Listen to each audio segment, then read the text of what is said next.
Hello, everyone. We will discuss today about drama and theater, and we are the group four.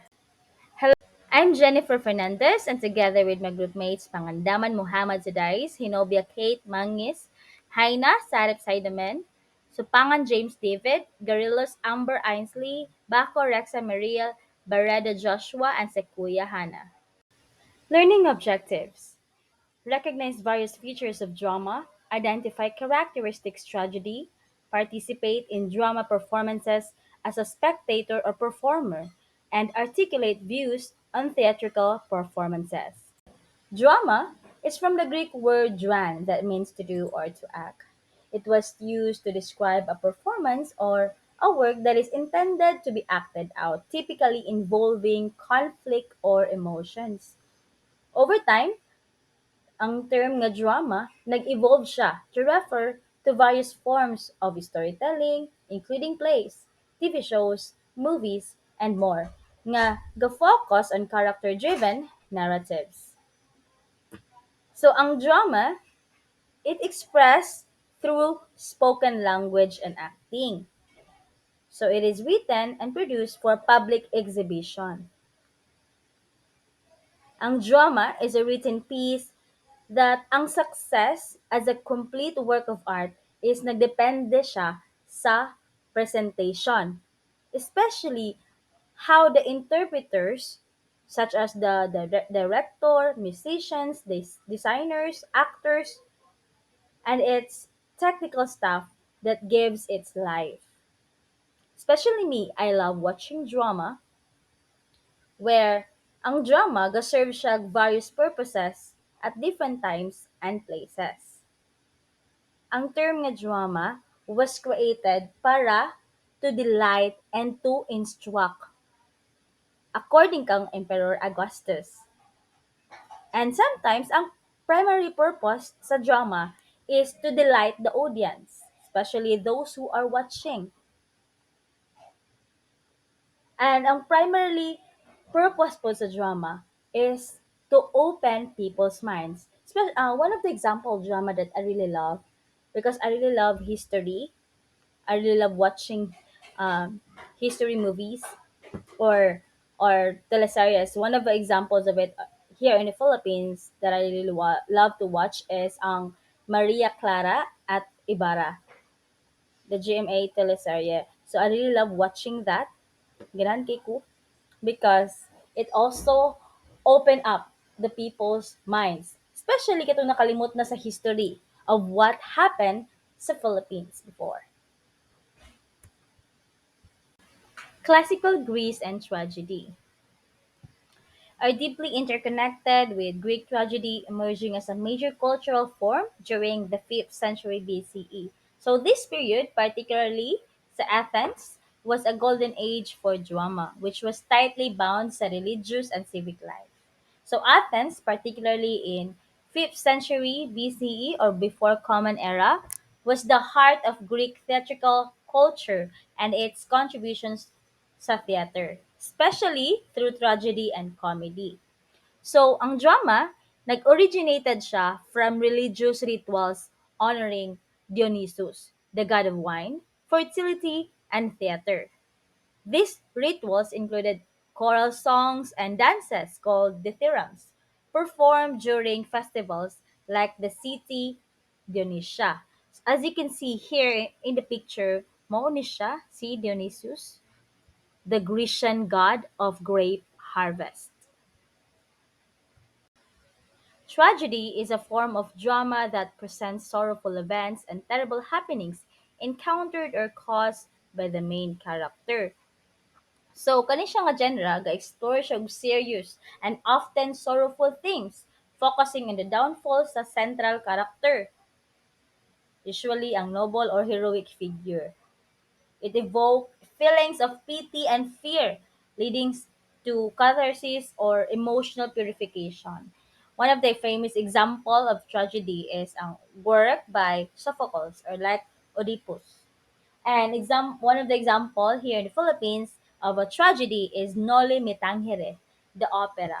This opera, based a novel by Jose Rizal, that can be considered a tragedy where it tells the heartbreaking story of the Filipino people na nagstruggle under sa Spanish colonial rule and the tragic fate of its characters, especially Crisostomo Ibarra, where its themes of oppression, betrayal, and requited love evoke a tragic tone similar sa Greek tragedy.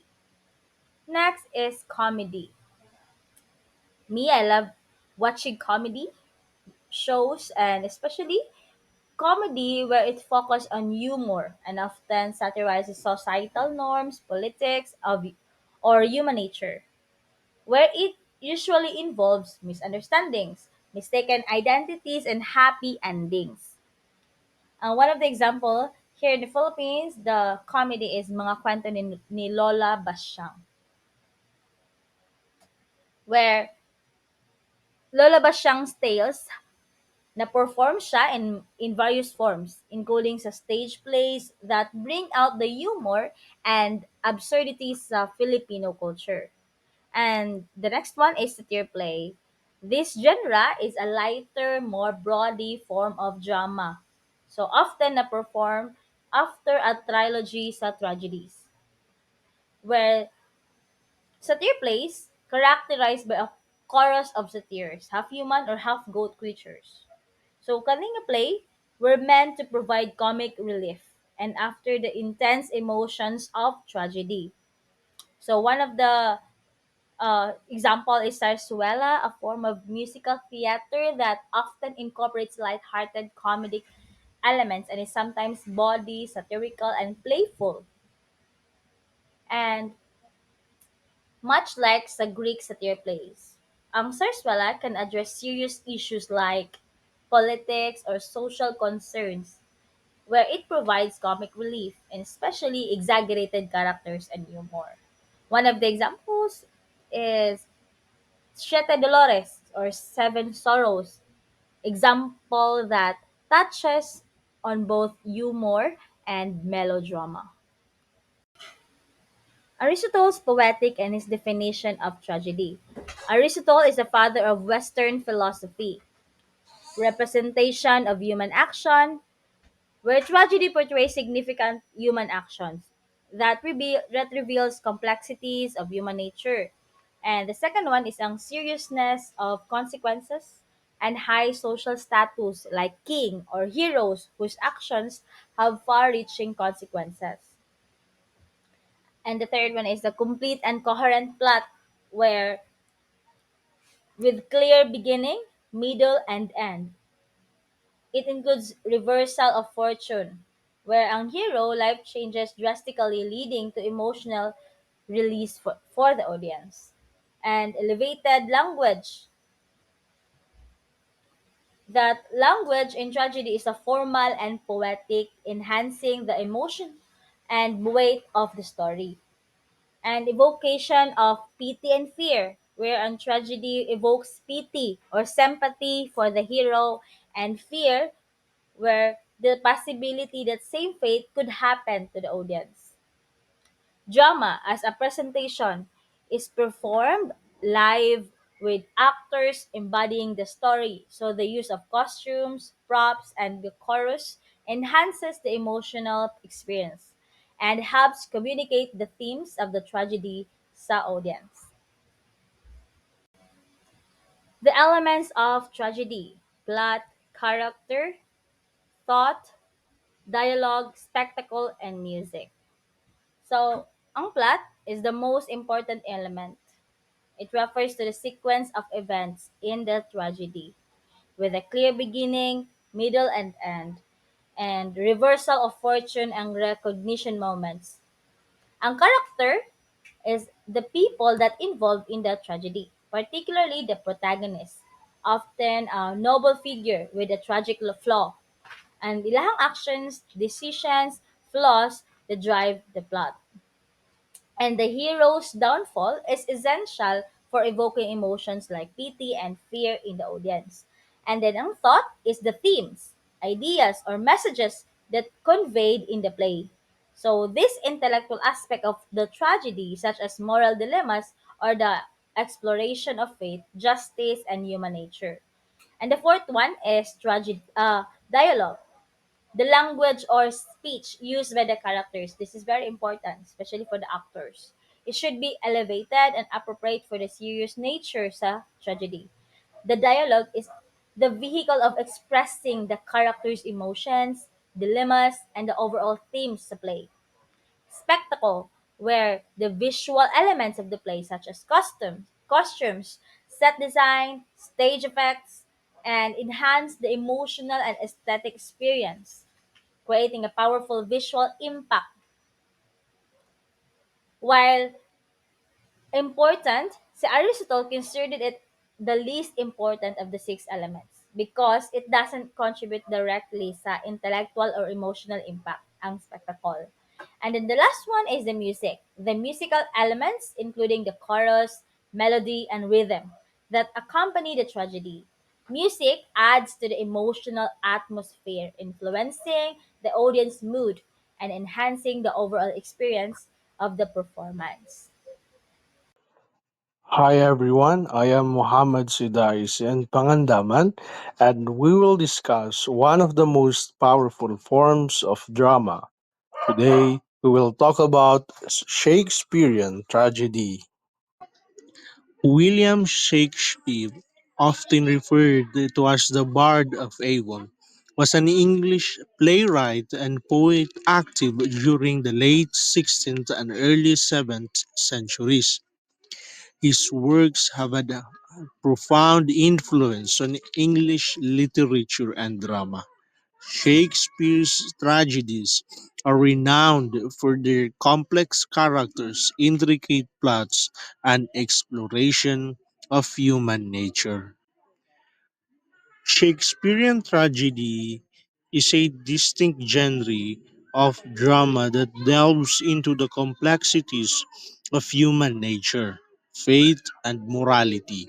Unlike classical tragedies, which often focus on the downfall of a hero due to fate or external forces, Shakespeare's tragedies emphasize the internal struggles and flaws of the protagonist. These plays explore themes such as ambition, jealousy, revenge, and the consequences of one's actions. And now we will discuss the elements of Shakespearean tragedy. Shakespeare's tragedies are characterized by nine key elements. First, tragic hero, a central character of noble stature who possesses a tragic flow, leading to their downfall. For example, Hamlet's indecision and Macbeth's unchecked ambition are pivotal to their tragic ends. Second, struggle between good and evil. The struggle between good and evil is a central theme, often portrayed through the protagonist's internal and external conflicts. In Hamlet, the protagonist grapples with moral dilemmas, while in Macbeth, the protagonist's ambitions lead to evil actions. Third, hamartia, or tragic flow. The protagonist's inherent defect or error in judgment that leads to their downfall. Hamlet's hesitations and Macbeth's ambitions are classic examples. Fourth, tragic waste, the unnecessary destruction of good characters, along with the bad highlighting the senselessness of the tragedy. In King Lear, the death of Cordelia, a virtuous character, exemplifies a tragic waste. And the fifth one is conflict. Both internal and external conflicts drive the narrative. The protagonist often struggles with personal dilemmas and external pressures. In Macbeth grapples with his ambition and the influence of external forces like the witches. Sixth, the catharsis. The audience experiences a purging of emotions, particularly piety and fear, through the unfolding of the tragedy. This emotional release is a hallmark of the tragic genre. 7. Supernatural elements. Many tragedies incorporate supernatural elements that influence the plot. In Macbeth, the witch's prophecies play a crucial role in Macbeth's actions. 8.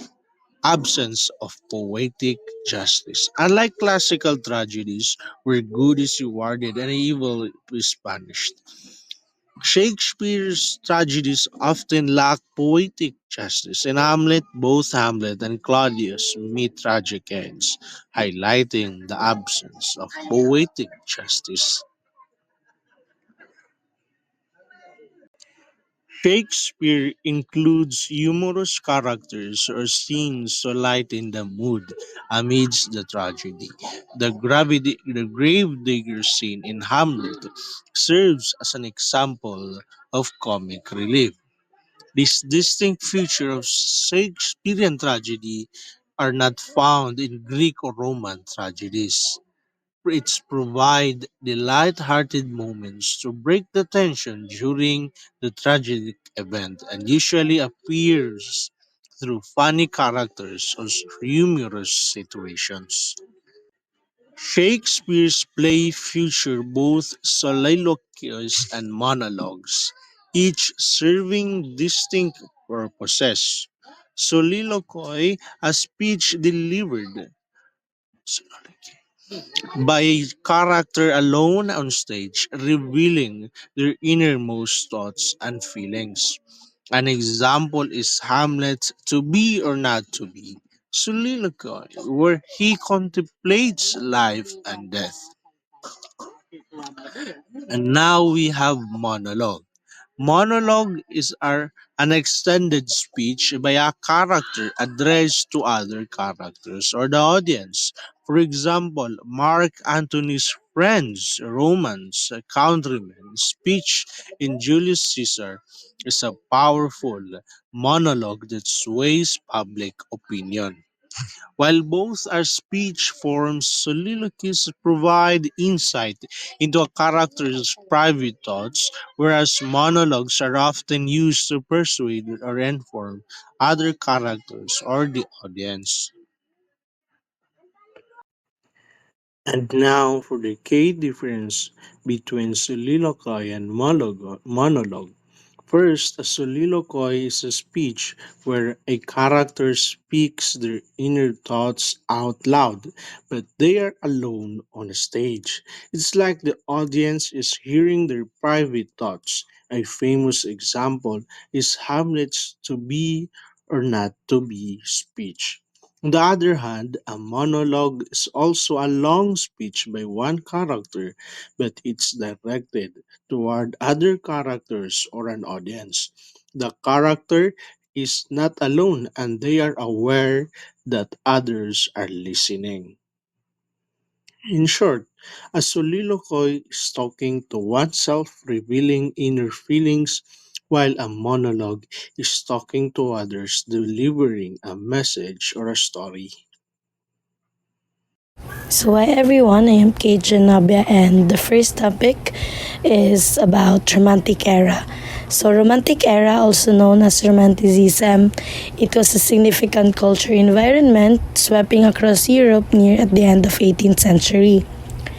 Now, melodrama served as prominent form of escapism during this period, tackling social issues such as environmental concerns, poverty, liberty, and nationalism.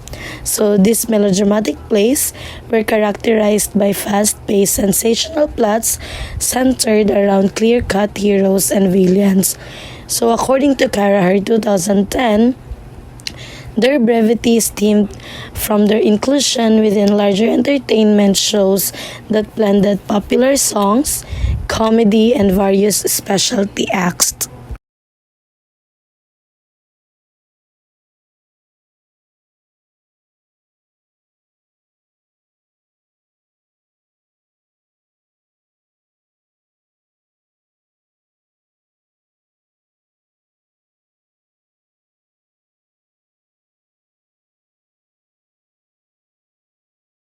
Now let's proceed to 20th century drama.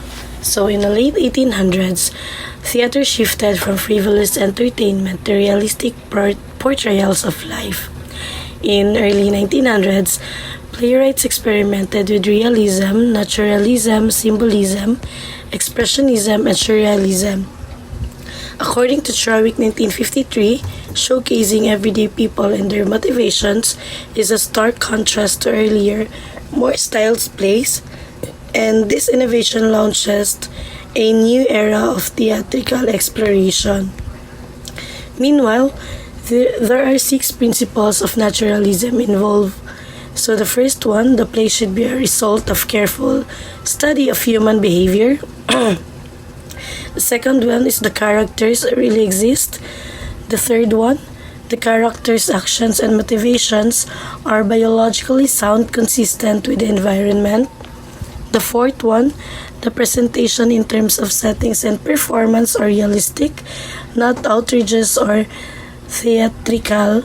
And the fifth one, the issues tackled should be meaningful and significantly life-changing, not small or petty. And then the last one, the plot should be simple. Now, let's explain these drama styles simply. The first is realism. Shows life as it really is, like everyday people and their problem. The second one is naturalism. Very similar to realism but even more focused on showing how people are controlled by things out of their control like their environment. Symbolism doesn't show everything directly but it uses symbols and images to show deeper meanings and feelings. Expressionism shows the inner feelings and thoughts of characters, often in a strange or dreamlike way, but it's more about emotions than showing reality. And then the last one is surrealism. It creates a world that's not real, like dream or nightmare, and it's all about the unconscious mind and strange, unexpected things.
So let's move to postmodern drama. So the postmodern era is a movement that developed in the mid to late 20th century, affecting philosophy and Western culture that markedly departed from modernism. After World War II, a new kind of play called theater of the absurd. So it became more popular in Europe. These plays showed how life can feel meaningless and without purpose. The plays were influenced by a philosopher named Albert Camus, who said, "People search for meaning but can't always find it." These plays often had strange characters, unclear stories, and conversations about big questions like life and death. So the war made people feel this even more. In US, theater also changed but in different ways. The passage doesn't describe these changes.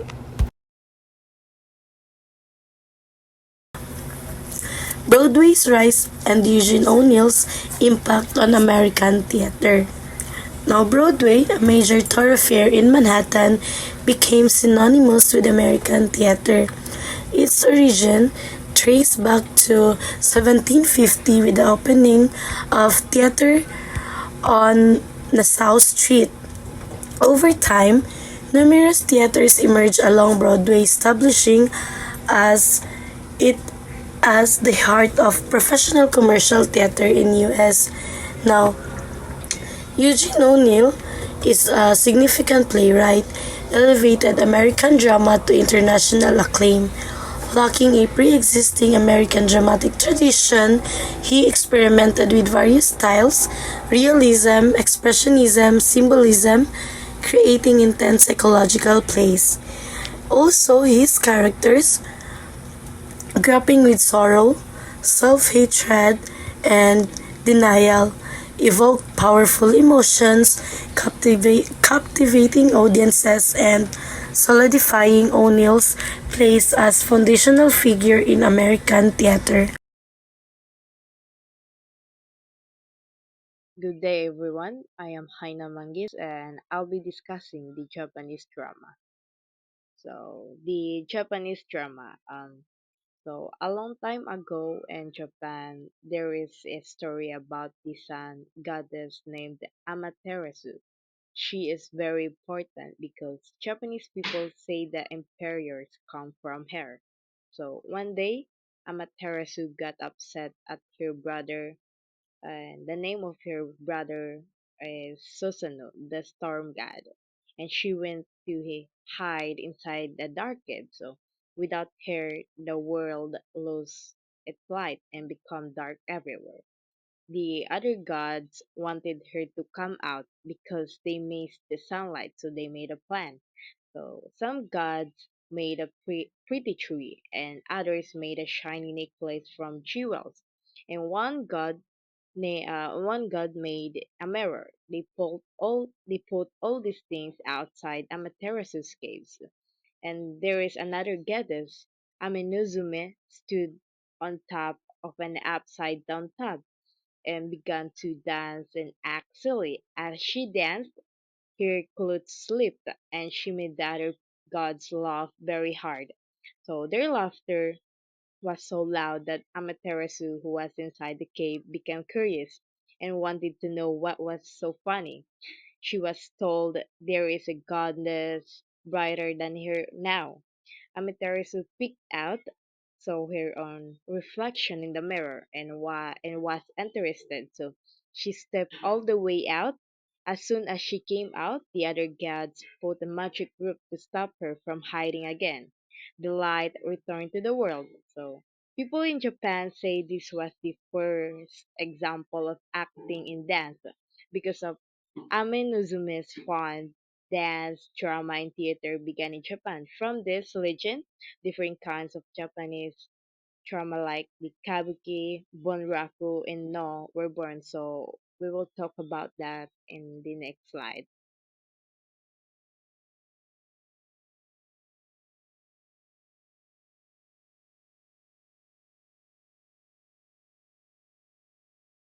The kabuki. So the kabuki is a special kind of Japanese theater that mixes dancing, music, and acting. It started over 400 years ago with a woman named Akane. She was a shrine maiden who danced in a new, strange way in the city. At first, only women performed kabuki. They played all the parts, even the male rules. People liked the shows, but after a while there were problems. Some of the women also worked as prostitutes, so the ruler said women could not act in kabuki anymore.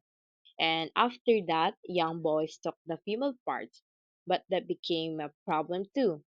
because some of the young boys also worked as prostitute, and so they have an extra income, and the rulers banned them. So only grown men were allowed to act. The men would dress as women for the female characters, and that's still what happens today. Kabuki actors wear special makeup. They take thick white paint and colored lines on their faces. The color of the makeup tells the audience if the person is a hero, a villain, or maybe something magical. So, for example, red lines means the character is brave, while blue or black means the character is sneaky or evil. Kabuki plays are full of action, music, and bright costumes. The stage has walkways so actors can make big entrances and exits.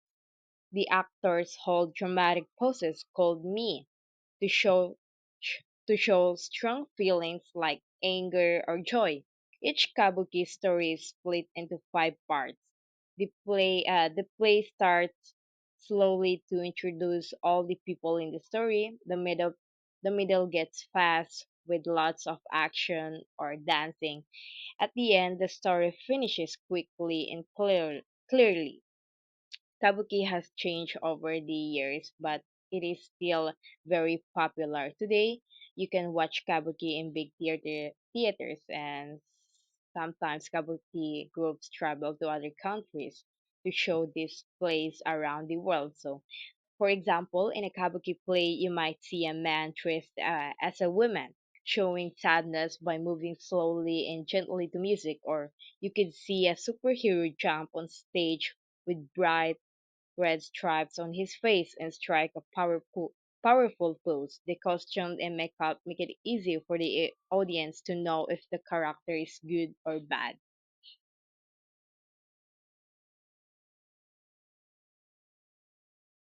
So now let's talk about the Bonraku. So Bonraku is a Japanese puppet theater. So this means the actors use puppets, not people tell the story.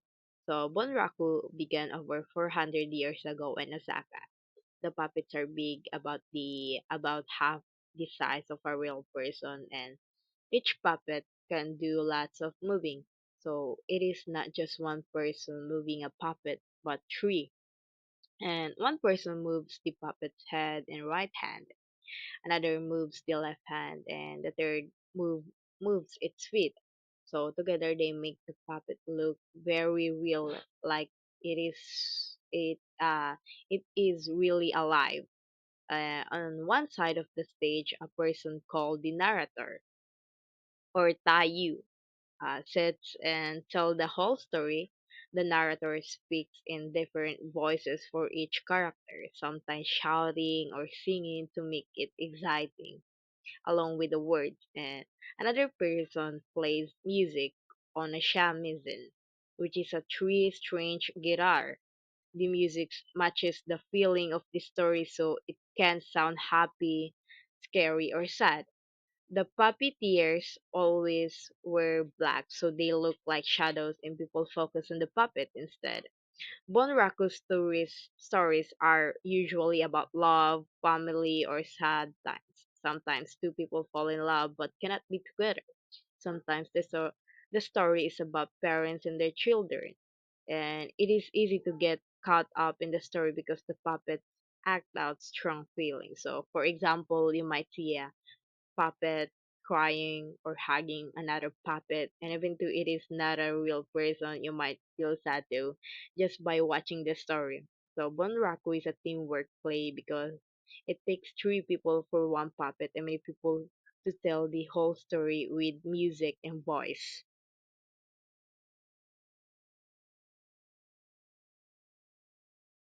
So now let's talk about the last one, the No. So No is one of the oldest types of Japanese drama, and it began more than 600 years ago and is still performed today.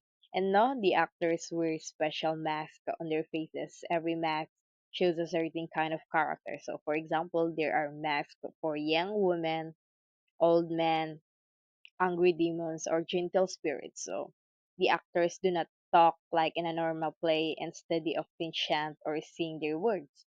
The music is calm and quiet. The actors wear big, heavy costumes with many layers, so they move very slowly and carefully.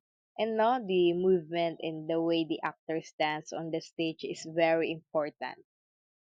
It is more about showing feelings through simple actions than using lots of words.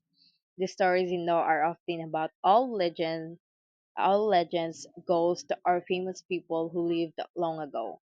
And the stage for no plays is also different. It has a roof even inside a theater and no curtains, so the audience can see the stage all the time. Most of the time, there are only a few things on stage. One common prop is a van, and the actor uses it for many things like a sword, a cup, or even a letter. No, it's not like action movies or fast plays. It is slow and quiet, and people watch to feel the deep meaning and beauty in simple movements in music.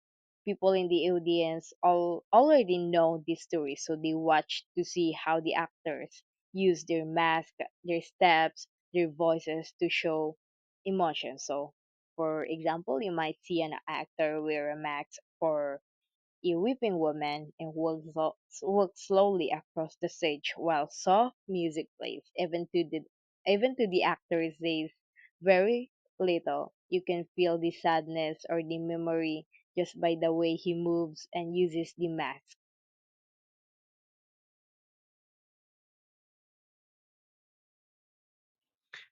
Okay, and so good day everyone. So today I'll be discussing the drama in the Philippines as well as its origins, development, and characteristic.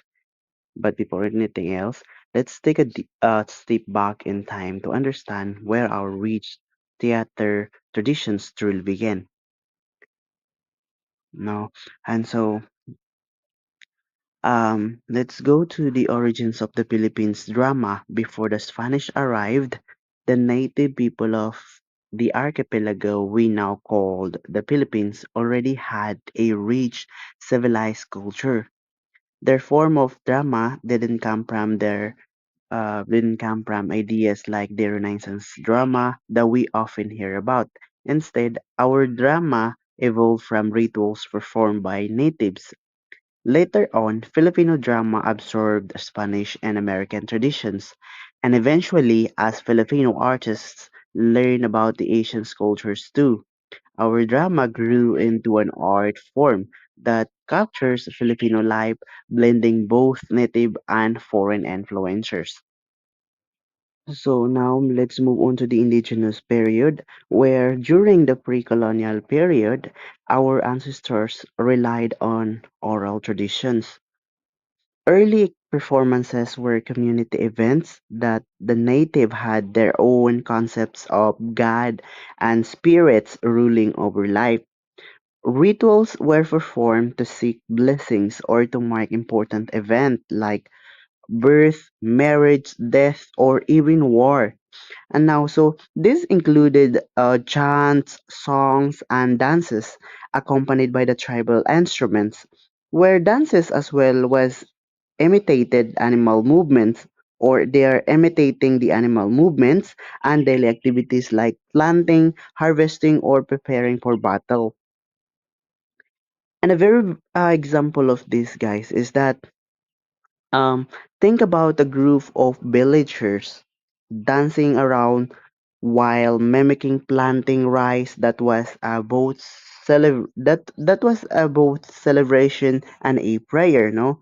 And so let's move on to the early documentation. Okay. So in early documentation in 1668, a Spanish Jesuit Franz Ignacio Francisco Olgena, he documented the Eastern Visayan people's poetic traditions. One example he recorded was a balak, a courtship contest between male and female participants. They would exchange lyrical verses expressing their views about love, and they were accompanied by musical instrument. Even though Aldana wrote his observations after a century of colonization, it clearly shows that our ancestors already had rich theater tradition. Now, the characteristic of indigenous rituals, there are three main characteristic of indigenous rituals. First, the ritual was led by a tribal priest or priestess. So, different tribes had different names. For example, the Kalinga people called them Mandadawak, and the Tagalog and Kapampangan people called them Katalunan. So while Visayan tribes called them Babaylan. Second, rituals involved invoking spirit. The priest or the priestess would enter a trance, becoming possessed by the spirit, and then deliver the spirit's message to the people. Third, rituals involve sacrifices. Offering could be crops, plants, or animals. Usually, the animal was shared by the community at the end as a feast. And I would say, imagine a community gathering where the priest enters a trance, delivers a warning from the spirit, and afterward, the whole tribe celebrates by sharing a feast. So that's it. And let's go move on to the community drama.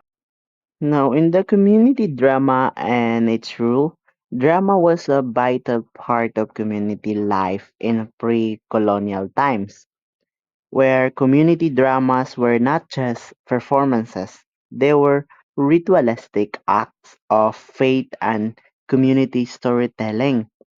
These performances strengthened bonds between the tribe members. For example, there were rituals for good harvests, courtships, marriages, births, victories in wars, and even healing the sick. Example is that um, think of a whole village coming together to celebrate the victory of warriors with dances, song, and storytelling. That's their way of uniting and healing themselves together. No, so let's move on to the next. So in conclusion to this, um, the Philippine drama is deeply rooted in our ancestors' rituals and faith. It evolves over time with influences from Spanish, American, and Asia, but at its core, At its core, drama remains a reflection of Filipino life, spirituality, and community spirit. So that would be all.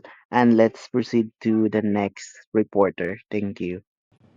Good day, everyone. I am Amber Ainsley Guerrillos, and I will be talking about the Spanish colonial period. So, during the Spain's rule from 1565 to 1898, the drama became an important tool for Spanish priests. So, they used plays to spread Christianity and promote the Spanish culture. The theater also became very popular during fiestas, where it taught people religious stories and values. And later on, Filipinos adopted these plays and added their own style and traditions. So, the following slides will be the different dramas of the Spanish colonial period.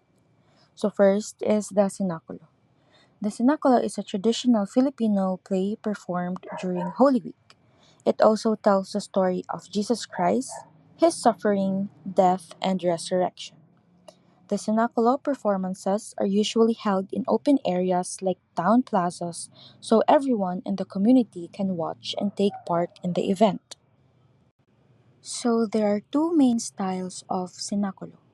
The first is the Ablada, where the actors speak their lines slowly and with emotion, making it sound poetic.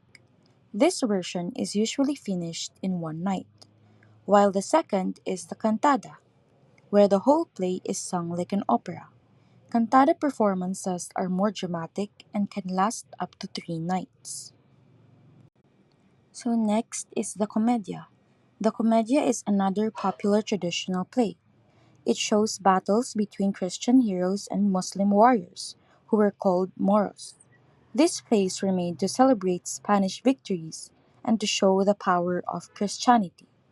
In every commedia, the Christian side always wins.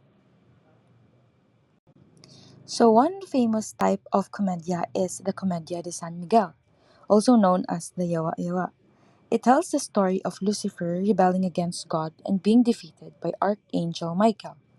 This religious play is still performed today, especially in Iligan City, and continues to teach Christian values through dramatic battles. The zarzuela is a musical drama that mixes singing, dancing, and acting. It came from the Spanish zarzuela but was changed by Filipinos to show local stories and problems. Most zarzuelas focus on love stories, often between members of the upper class and their servants, and also show the issues faced by the common people. One important zarzuela is the Junto al Pasig, written by Dr. Jose Rizal when he was a student at Ateneo de Manila. The story shows the fight between good and evil, but it also reflects the suffering of Filipinos under Spanish rule. So, through this work, Rizal showed his early concern for the country's freedom. Hello everyone, I am Rex Sabaco and I will be discussing the contemporary period in Philippine theater. So, the contemporary period in Philippine theater saw the integration of American educational systems, leading to the development of Filipino artists with various dramatic theories. So, in this era, produced plays that were stylistically Western but also incorporated local and Asian dramatic forms. So, this slide discusses the contemporary period in Philippine theater. So, gin-highlight niya ang influence of American educational systems sa mga Filipino artists and that leads to new dramatic theories. And this era produced plays that blended Western styles and with local Asian dramatic forms. So in this part, outlines key aspects of the contemporary period in Philippine theater. So it covers the influence of American education, the use of various dramatic forms like melodrama, comedy, and etc. As you can see in the slide. So themes like Filipino life and social issues and experimentation with Western and local styles and the audience's preference for Western realism. The early American occupation. The early American occupation significantly impacted Philippine theater, leading to shifts in themes and performance styles. So, this means or explains the significant impact of the early American occupation in Philippine theater, and this influence extended to various aspects, including the subject and styles of plays. So, the occupation's presence brought about notable changes in the themes explored, reflecting the evolving social and cultural landscape. And furthermore, it introduced new performance styles and dramatic forms, enriching the theatrical traditions. And for the trivia of everyone, this period signifies a major transformation in the history of Philippine performing arts, and the American influence led to the incorporation of new elements, and these changes ultimately shaped the future of the Philippine theater. Later American occupation and vaudeville. During the later American occupation, revolutionary drama diminished as Filipinos were introduced to European drama, while vaudeville acts entertained American troops. The evolution from vaudeville to vaudeville began in 1920 with Luis Borromeo, bringing a mix of songs, dances, and local performances to the Philippine stage. So the slide discusses about the later American occupation vaudeville, And during the later American occupation, revolutionary drama diminished. So let us explain each slide points. We have the revolutionary drama decline, so which means um, the the revolutionary plays that time became less popular. That's why it's declined. Next is Filipinos introduced to European drama. So Filipinos were witness or started to see and experience European style plays like different style plays. Vaudeville entertained American troops. So vaudeville shows were used to entertain mga American soldiers. Vaudeville's emergence. The vaudeville style, a mix of different performances, was started around 1920. So, dugay na kayo siya. And Louis Bourmet's rule is mentioned as someone who helped bring about the vaudeville style. So, vaudeville was introduced by Louis Borromeo, thanks to him. And in conclusion, this era marks a pivotal moment in the evolution of Philippine theater, characterized by the blending of international influences with local artistic expressions. So that is all for my part. Thank you for listening. So, good morning, sir. I am here to discuss a theater is a form. So, without further ado, theater can be viewed in different ways depending on its function and presentation. So, first is the theater as a literary work. This refers to the script or dramatic text written to be performed on stage. So, it is the foundation of a theatrical production. Second is theater is as a production. This is the actual process of creating a theater performance, which involves organizing and combining all the necessary elements such as direction, acting, set design, lighting, and sound. So the third one is theater as performance. This is the final presentation of the production in front of an audience, showcasing the results of the production process. The fourth one is the theater as a way of thought and logic, involves the analysis and critique of performances, encouraging intellectual engagement with the themes and techniques used in drama. And the last one, theater as entertainment. Theater also serves to entertain, providing enjoyment and emotional connection for the audience beyond its educational or cultural value.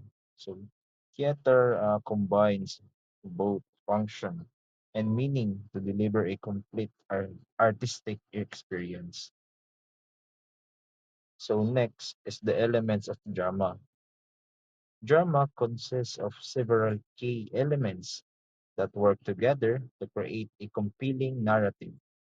The first one is the plot, the sequence of events in the drama, including exposition, rising action, climax, falling action, and resolution. It drives the story and reveals the conflict and development. So the second one is the characters, the individuals who perform the action in the play. Each character has motivation and goals, which shape the narrative and conflicts. So the third one is the dialogue, the spoken words between characters. Dialogue reveals characters' threats, emotion, and motivation, and helps progress the plot. So the fourth one is the setting, the time and place where the story occurs. It sets the mood and context and is influenced by physical, historical, and cultural factors. So the fifth one is the language, the choice of words, including literary devices like metaphors, similes, and symbols, used to convey meaning, tone, and emotion. The sixth one is the structure, the organization of the play, including acts and scenes. A good structure ensures proper pacing and coherence in storytelling. And the last one, the seventh, uh, theme, the central message or main idea of the drama. Themes often address universal human experiences such as love, justice, happiness, and morality. So that's all. Okay, so next is we have the arena or theater in the round. So the audiences surround the performance as they sit on all sides for a more three-dimensional experience of the performance of the production.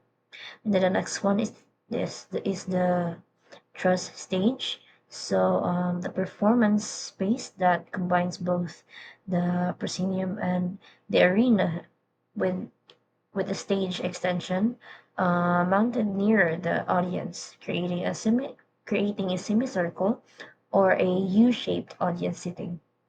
And then the next one is the black box. No? So the portable or movable performance space for intimate performances like a one act play, a monologue, or monodrama, a duet. Most performance in black box theater require a minimal set and technical requirements. Okay, so for the next one is we have the visual and auditory spectacle. So theater uses scenery, costume, lights, sound effects, and music to create an immersive experience. So this includes the production and set design for scenery and scene requirements of the production, set pieces, props, costume, accessories, character makeup, and light design.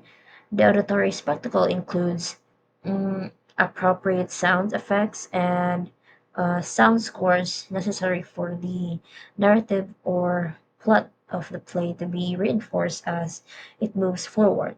Also, both visual and auditory spectacle enhance the immersive and memorable theater performance experience. And then the next one is production management.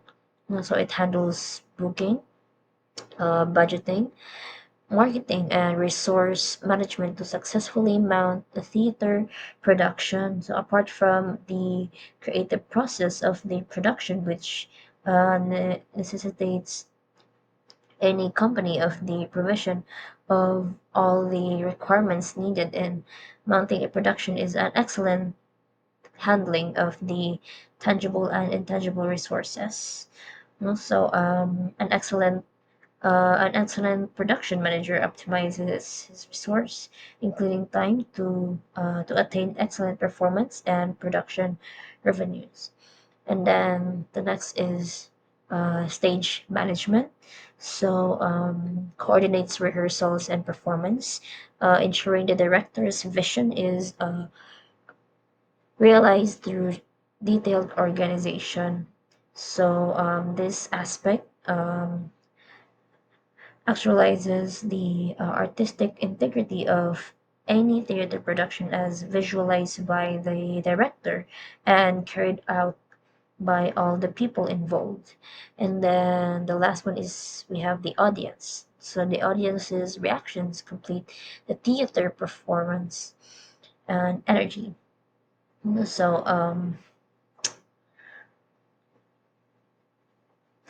So any artistic or creative production are always for the audiences. So there will be no performances without an audience.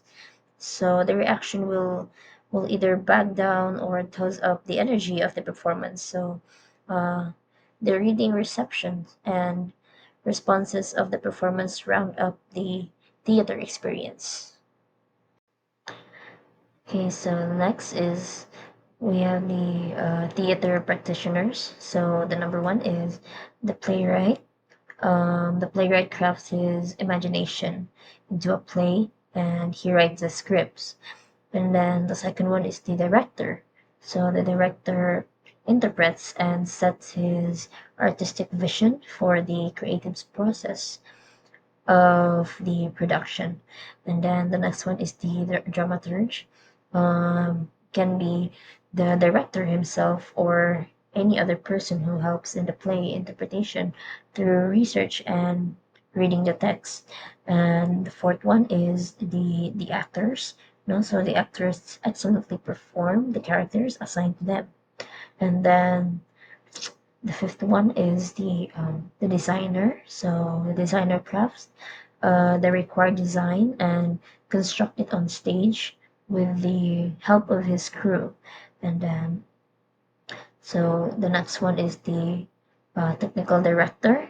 So the technical director handles the technical production requirements, which includes setting up of the design, lights, and sound.